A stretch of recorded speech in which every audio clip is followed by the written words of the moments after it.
사실상 제3차 세계대전은 이미 시작되었습니다. 이 말은 영화 대사가 아닙니다. 어떤 음모론자의 망상도 아닙니다. 푸틴 대통령의 외교 자문을 지낸 세계적인 석학 퓨도르 루키아노프의 경고입니다. 여러분, 우리는 지금까지 3차 대전이라고 하면 어떤 장면을 떠올렸나요? 하늘을 뒤덮는 폭격기, 국경을 넘는 거대한 탱크 부대, 핵미사일이 발사되는 순간을 생각하셨을 겁니다. 하지만 루키아노프는 말합니다. 우리의 본능적인 고정관념을 버려야 한다고요. 1차, 2차 대전과는 완전히 다른 양상의 조용한 멸망이 시작됐다는 겁니다. 러시아와 우크라이나의 끝없는 소모전, 중동에서 터진 이스라엘과 하마스의 참혹한 유혈 사태, 그리고 아제르바이잔과 아르메니아, 나고르노 카라바흐의 해묵은 갈등까지 전 세계 곳곳에서 멈춰있던 화약고가 동시에 터지고 있습니다. 더 무서운 사실은 이제 이 불길을 끌 수 있는 사람이 아무도 없다는 겁니다. 유엔도, 미국도, 러시아도, 그 어떤 강대국도 이 흐름을 통제하지 못하고 있습니다. 오늘 영상에서는 러시아 최고 전문가의 입을 통해 밝혀진 지금 이 순간 우리가 목격하고 있는 새로운 세계대전의 실체를 파헤쳐 봅니다. 지금 우리 삶을 지탱하는 세계 질서가 어떻게 무너지고 있는지, 그리고 그것이 우리의 일상에 어떤 영향을 미치는지 끝까지 주목해 주십시오. 퓨도르 루키아노프. 이 이름을 처음 들어보시는 분들도 계실 겁니다. 하지만 국제 정치를 조금이라도 아시는 분이라면 이 사람의 말이 얼마나 무게가 있는지 아실 겁니다.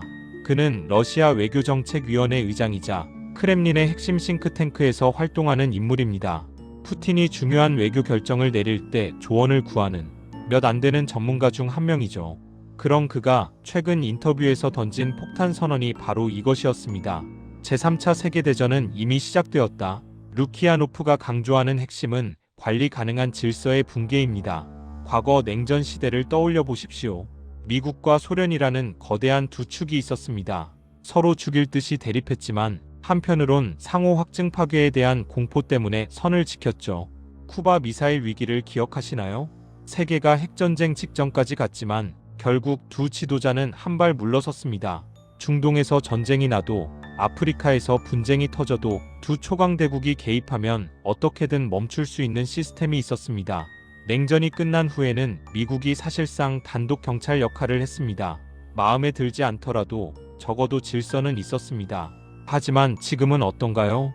미국도 러시아도 중국도 유엔도 터져나오는 분쟁들을 막지 못하고 있습니다. 루키아노프는 이를 해결 메커니즘의 완전한 실종이라고 표현합니다.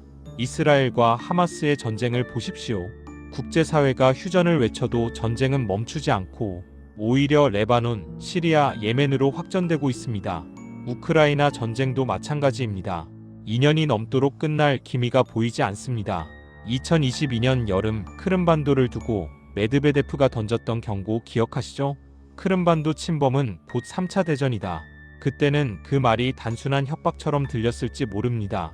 하지만 루키아노프의 시각에서 보면 그건 협박이 아니라 시스템 붕괴의 예고편이었습니다. 이미 브레이크가 고장난 기차처럼 세계는 통제 범위를 벗어나 달리기 시작한 겁니다. 그렇다면 왜 우리는 3차 대전이 시작됐다는 걸 눈치채지 못했을까요? 왜 전쟁이라는 느낌이 덜할까요? 루키아노프는 그 원인이 아이러니하게도 핵무기에 있다고 말합니다. 핵무기가 만들어낸 공포의 균형이 역설적으로 전쟁의 모습을 바꿔놓았다는 겁니다. 1차 세계대전을 생각해 보십시오.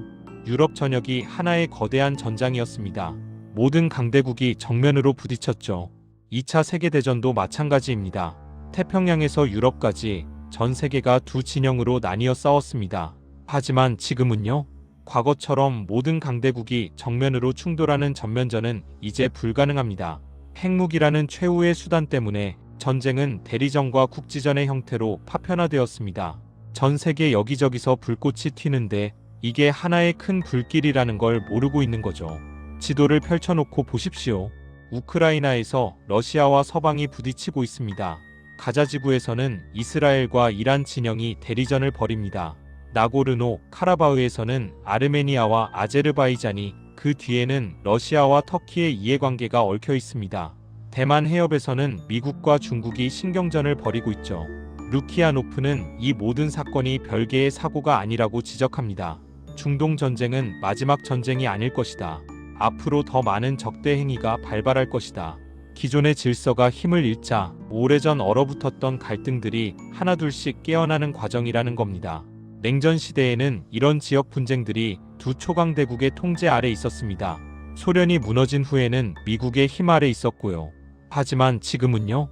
통제하는 자가 없습니다. 각 지역의 오랜 원한과 야심이 동시에 분출하고 있는 겁니다. 이게 바로 루키아노프가 말하는 새로운 형태의 세계대전입니다.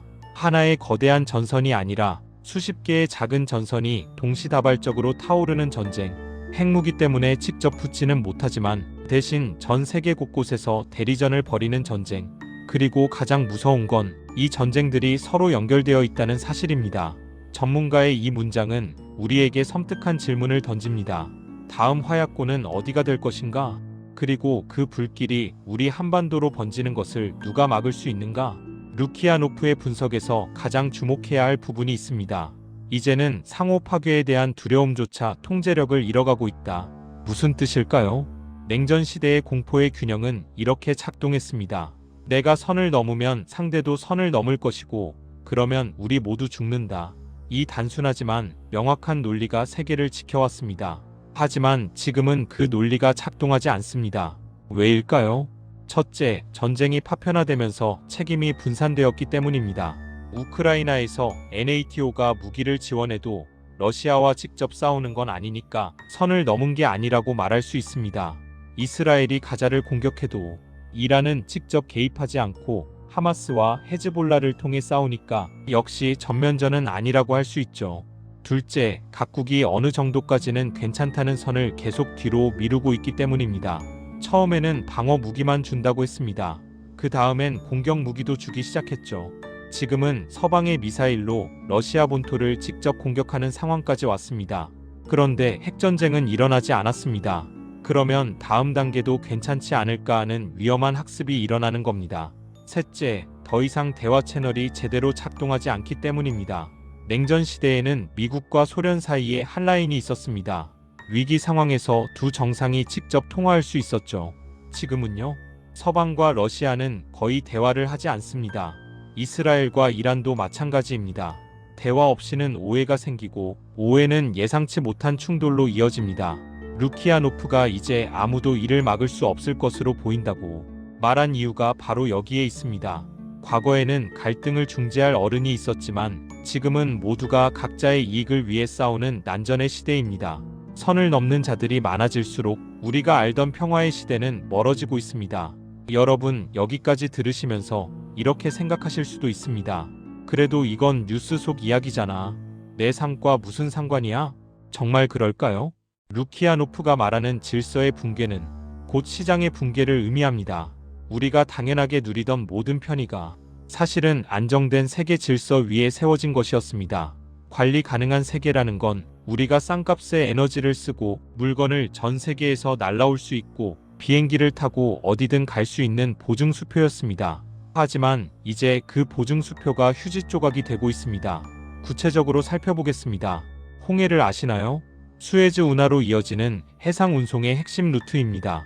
그런데 예멘의 후티 반군이 이곳을 지나는 배들을 공격하고 있습니다. 이스라엘을 돕는다는 명분이지만 결과는 어떻게 됐을까요? 전 세계 해운비가 3배 이상 폭등했습니다. 아시아에서 유럽으로 가는 배들이 아프리카를 빙 돌아가야 하니까요. 시간도 2주 더 걸립니다. 이 비용은 누가 부담할까요? 결국 우리 소비자들이 부담합니다. 우크라이나를 보십시오. 전쟁 전 우크라이나와 러시아는 전 세계 밀 수출의 30%를 차지했습니다. 전쟁이 터지면서 이 공급망이 끊겼습니다.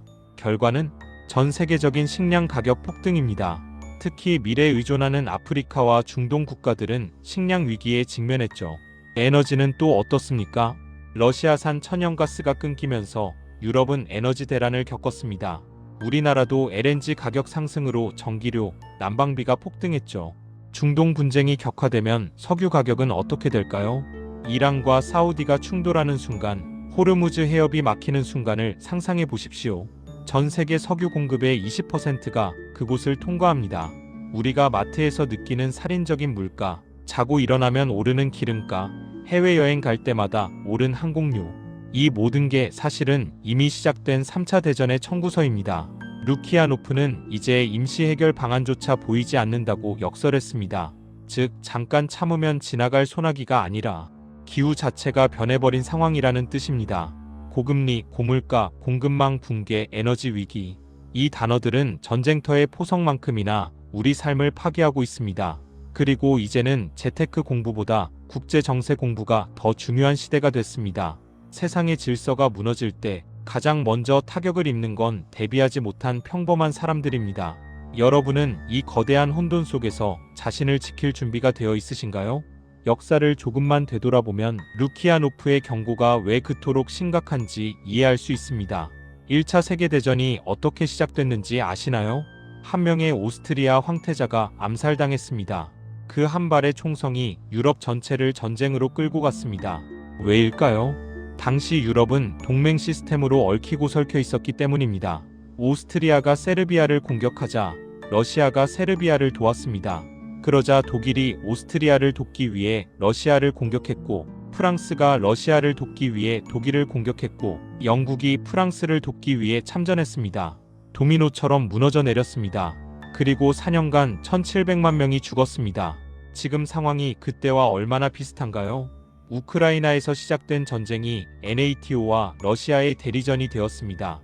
중동의 분쟁은 이란과 이스라엘, 그 뒤에는 미국과 러시아의 이해관계가 얽혀 있습니다.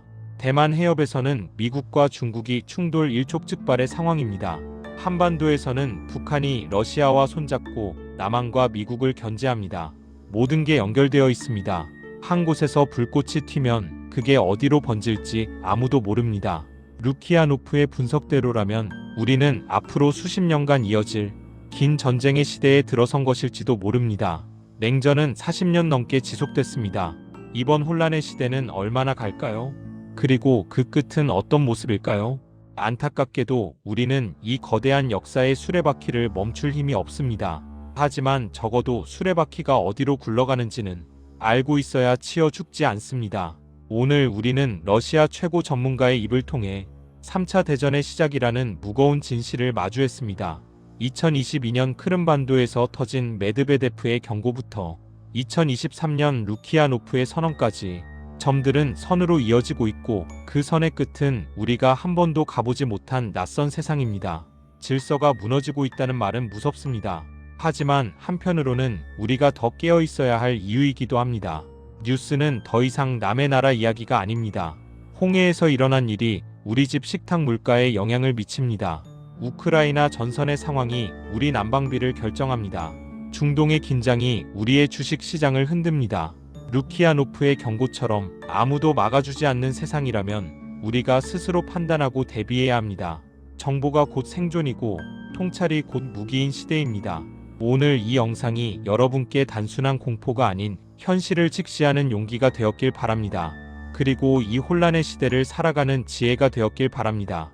채널 구독과 좋아요, 그리고 알림 설정까지 꼭 부탁드립니다. 여러분의 지지는 이 혼돈의 시대에 진실의 목소리를 지키는 힘이 됩니다.